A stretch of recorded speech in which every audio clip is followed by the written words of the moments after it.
कोई के सोसाइटी से क्रमाइने लगे से go to the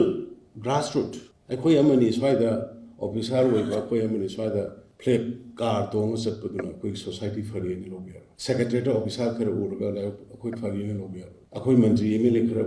lairaga koi phari ni lobya grassroots village to village the kai dawri yes madu kanna bi dong kan koi na tawisi aduna eikhoi unity darkar lei sincerity darkar lei aduga commitment darkar lei leba ki dong ni ko pham mai du de eikhoi ko pominar ko na te do ai pham sibo ko pominar ko punshida ko ye ju kan gi tana gi facility hujik su tana ga da facility but eikhoi generations eikhoi state eikhoi future kan da ba yaroi kalam da ba yaroi ngasi eikhoi union home minister Amit Shah ji leiramdraba honorable prime minister Modi ji leiramdraba eikhoi nahanna ba mathong khangdra only home minister Amit Shah ji ma loin hinoi everything ma di grassroots ki kange adun ma kanam ta ki wata de ma di agency at judge ma di just he collect